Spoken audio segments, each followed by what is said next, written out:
I have here a flashlight.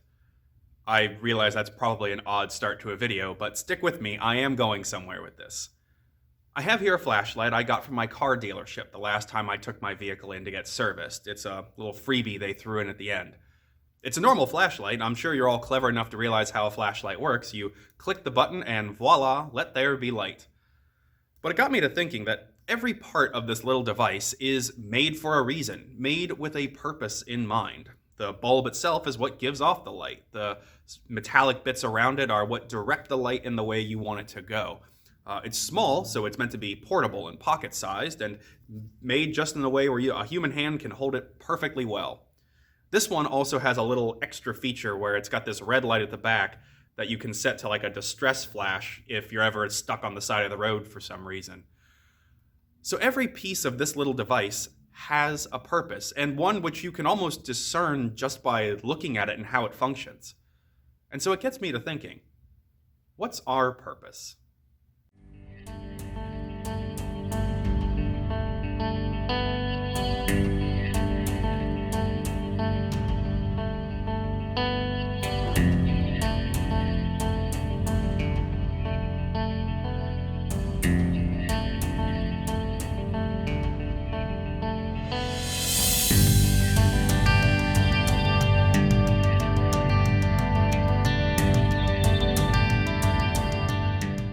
Welcome everyone to the season of Lent, one of my favorite in the whole of the church year. It's true, I love Lent because Lent is one of the great blessings God gives us every year in order to help us in our walk with Him.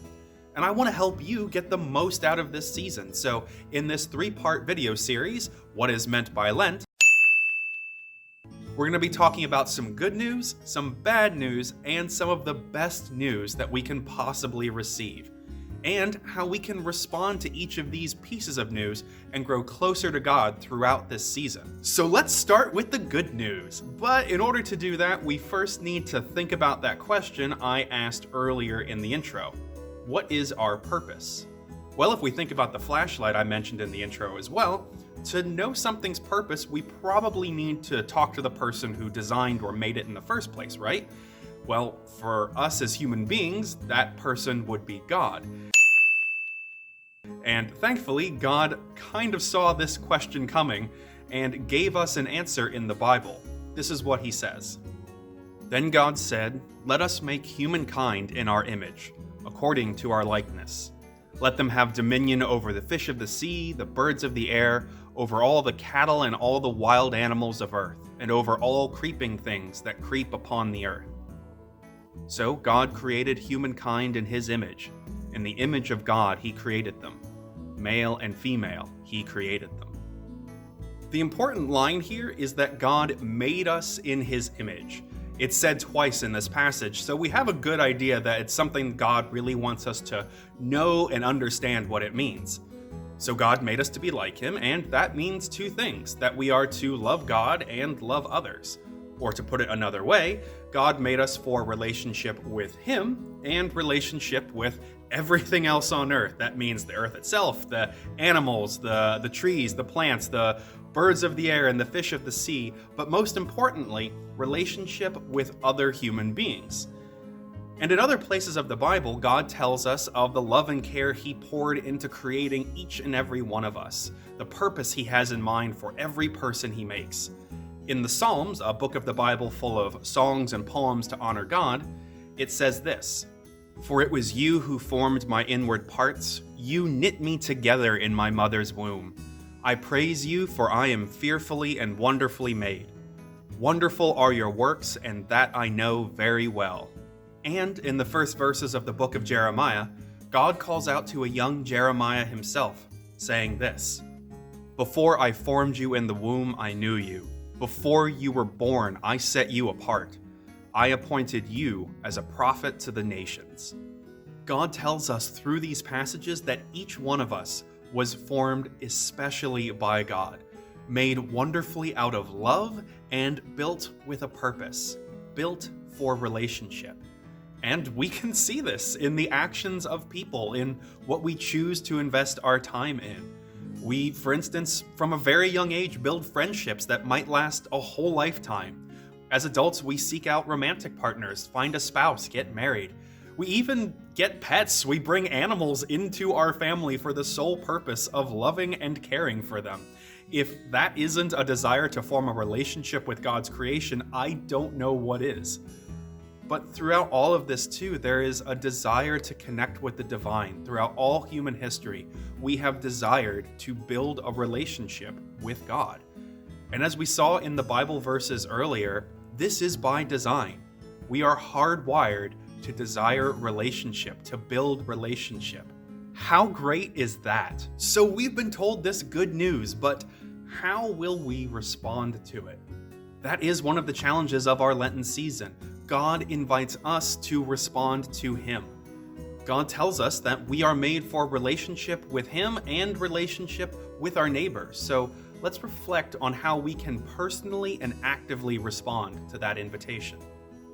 For some of us, God might be an old friend, someone that we've gotten to know very well over many years and many conversations.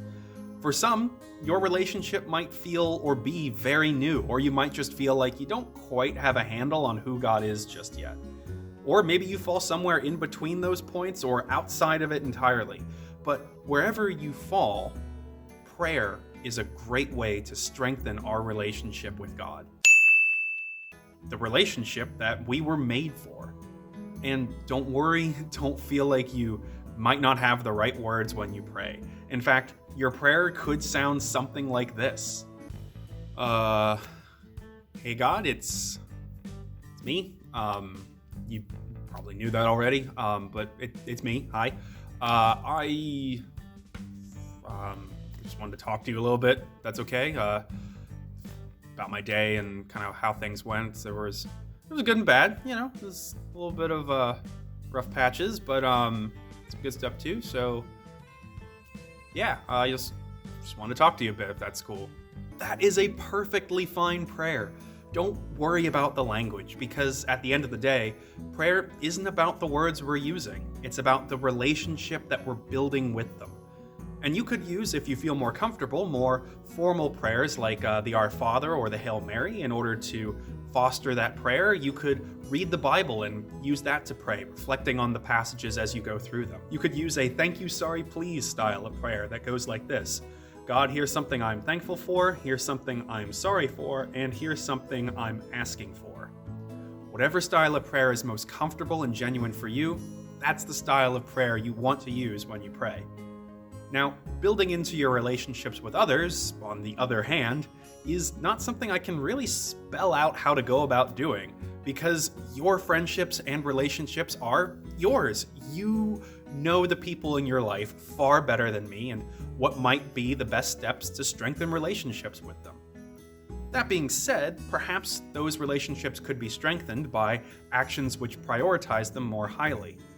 That could be taking a first step to call someone, especially if you're the one normally on the receiving end of calls. Maybe it's making extra space and time in your schedule for a spouse, a child, a family member, or friend, especially if you've left that relationship on the back burner a little bit too long. Or you could spend more time and effort practicing an active attention when you're with someone, especially if you find yourself often distracted by either things in your head or things going on around you. All these things, however, for both our relationship with God and relationship with others, are just suggestions. Part of an active response is a personal response as well. So, I want to encourage you. Take some time this week and consider the relationships that we've been created for and what actions you can take to build on and strengthen them.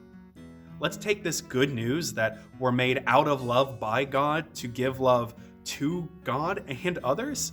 Take that news to heart and recognize and respond to it in these coming weeks of Lent.